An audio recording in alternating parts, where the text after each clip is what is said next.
agar kita yang menjadi pekerja di sebuah lembaga bisa menunaikan amanah dengan baik. Allah Subhanahu wa taala berfirman, "Innallaha ya'murukum an tu'addul amanati ila ahliha wa idza hakamtum bainan nas an tahkumu bil 'adl. Innallaha ni'ma ya'idzukum bih. Innallaha kana sami'an basira." Sesungguhnya Allah memerintahkan kamu untuk menunaikan amanah kepada para pemiliknya. Dan apabila kalian berhukum di antara manusia, hendaklah kalian menghukumi dengan adil. Sesungguhnya Allah sebaik-baiknya yang memberi wasiat kepada kalian. Sesungguhnya Allah Maha mendengar lagi Maha melihat. Surat An-Nisa ayat ke-58. Penjelasan Imam Ibnu Katsir rahimahullah tentang ayat ini. Secara ringkas, Imam Ibnu Katsir mengingatkan ayat ini adalah perintah Allah untuk menunaikan amanah. Baik itu amanah kita kepada Allah maupun amanah kepada hamba-hamba Allah Subhanahu wa ta'ala. Ibnu Katsir rahimahullah juga menyebutkan hadis dari Samurah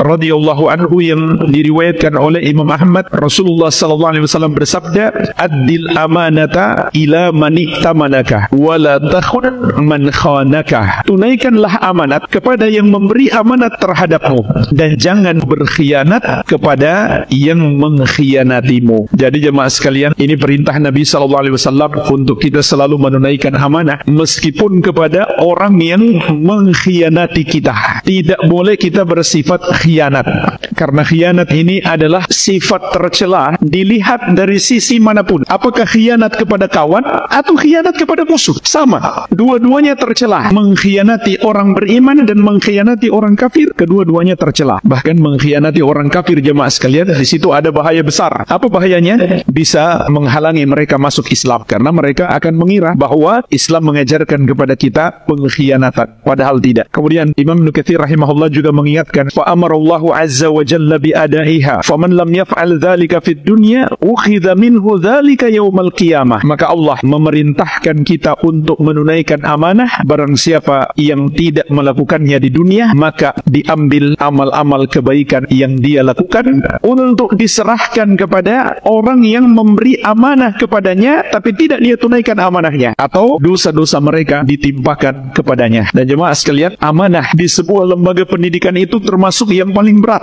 Kenapa? Karena amanahnya dari ratusan orang tua yang memberi amanat kepada kita. Jadi pertanggungjawabannya berat sekali. Kalau kita nggak tunaikan sekarang, maka kelak di hari kiamat, naudzubillah, amal-amal kebaikan kita nanti diambil dan diberikan kepada orang tua para santri kita, atau sebaliknya dosa-dosa mereka ditimpakan kepada kita. Mungkin kita berniat bekerja di sebuah lembaga pendidikan biar dapat pahala, malah yang terjadi sebaliknya, pahala kita diambil dikarenakan kita tidak menunaikan amanah dengan sebaik-baiknya. Lalu Imam Ibnu Katsir rahimahullah menyebutkan sebuah hadis yang diriwayatkan Imam Muslim dari Abu Hurairah radhiyallahu anhu. Rasulullah sallallahu alaihi wasallam bersabda, "La tu'addunnal huquq ila ahliha yaumal qiyamah hatta yuqada lisyatil jalha minasyatil qarna." Sungguh benar-benar kalian pasti akan menunaikan hak-hak kelak di hari kiamat. Kalau enggak ditunaikan di dunia, kita akan dipaksa oleh Allah untuk menunaikannya di hari kiamat. Sampai seekor kambing yang tidak bertanduk akan membalas kambing yang bertanduk yang dulu di dunia menanduknya.